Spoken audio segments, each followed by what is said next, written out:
Gawat, si presiden pelawak dan kroninya gelapkan dana bantuan barat hingga miliaran dolar. Pantas rakyatnya makin dibuat menderita.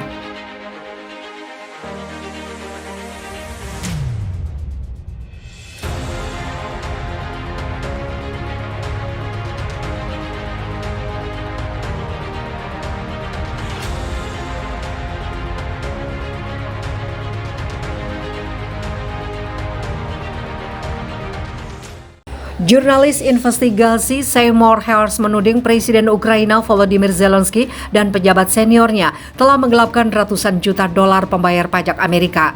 Dugaan gratifikasi itu bahkan mencakup skema yang melibatkan perdagangan dengan Rusia sendiri.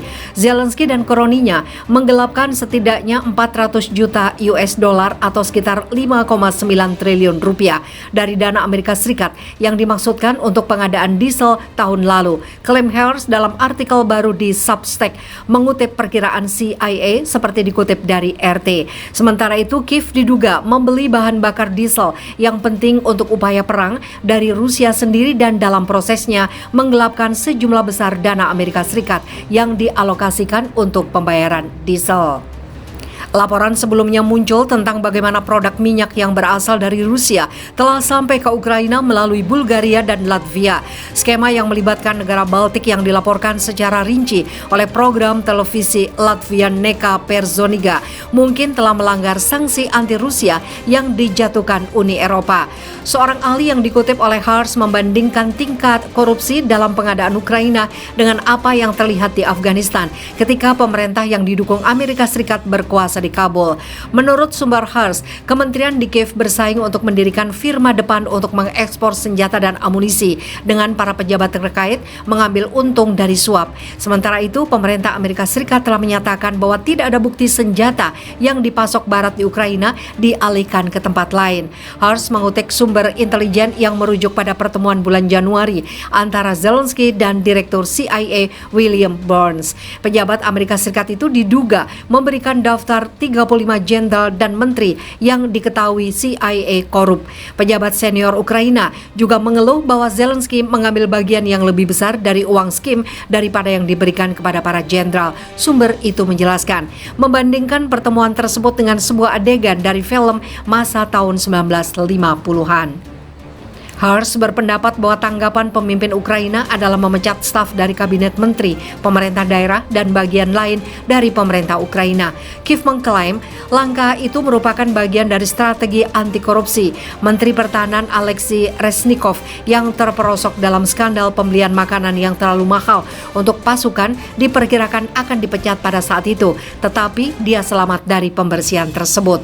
Sumber Hersh menyalahkan Menteri Luar Negeri Antony Blinken dan penasihat Keamanan Nasional Jake Sullivan atas krisis yang sedang berlangsung di pemerintahan Amerika Serikat yang diduga menderita perselisihan antara Gedung Putih dan komunitas intelijen.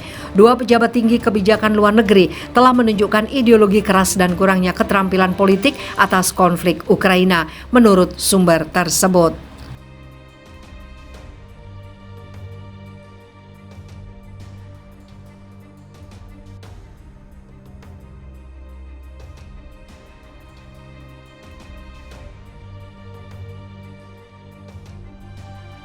Bikin malu Ukraina, pimpin militer Ukraina ternyata Zelensky tidak bisa pegang senjata atau pistol.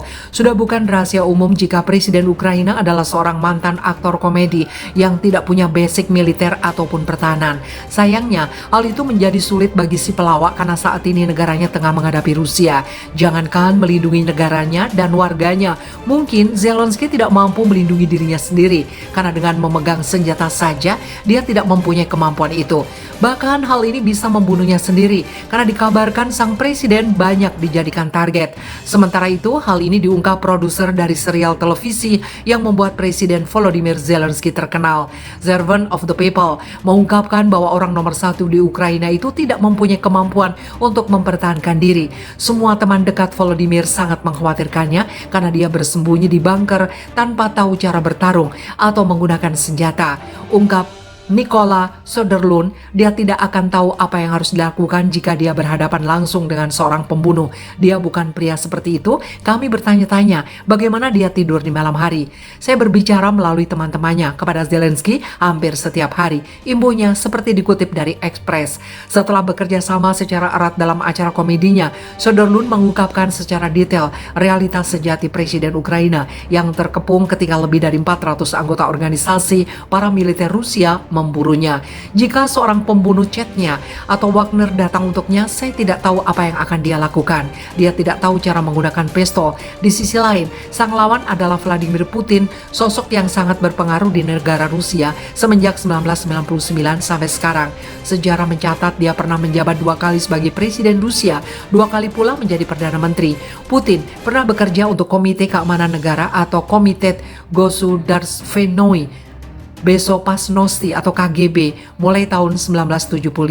Putin diketahui pernah 15 tahun menjabat sebagai seorang perwira intelijen asing di KGB, termasuk 6 tahun di Dresden, Jerman Timur. Demikian dikutip dari laman Britannica pada 1990. Ia pensiun dari dinas aktif KGB dengan pangkat Letnan Kolonel, kembali ke Rusia untuk menjadi rektor Universitas Negeri Leningrad dengan tanggung jawab atas hubungan eksternal lembaga tersebut. Segera setelah itu, Putin menjadi penasihat Sobchak, wali kota Saint Petersburg pertama yang terpilih secara demokratis. Dia dengan cepat memenangkan kepercayaan Sobchak dan dikenal karena kemampuannya untuk menyelesaikan masalah. Pada tahun 1994, ia telah naik jabatan wakil wali kota pertama. Pada tahun 1996, Putin pindah ke Moskow, di mana ia bergabung dengan staf kepresiden sebagai wakil Pavel Borodin, kepala administrator Kremlin. Pada Juli 1998, pers Boris Yeltsin mengangkat Putin sebagai Direktur Layanan Keamanan Federal FSB, penerus domestik KGB. Tidak lama kemudian ia menjadi sekretaris Dewan Keamanan yang berpengaruh. Pada 31 Desember 1999, Yeltsin tiba-tiba mengumumkan pengunduran dirinya, menunjuk Putin sebagai presiden. Putin saat itu menjanjikan untuk membangun kembali Rusia yang lemah. Putin yang dikenal cukup keras dan pendiam dengan mudah memenangkan pemilihan pada Maret 2000 dengan sekitar 53% suara. Sebagai presiden, ia berusaha untuk mengakhiri korupsi dan menciptakan ekonomi pasar yang diatur secara ketat.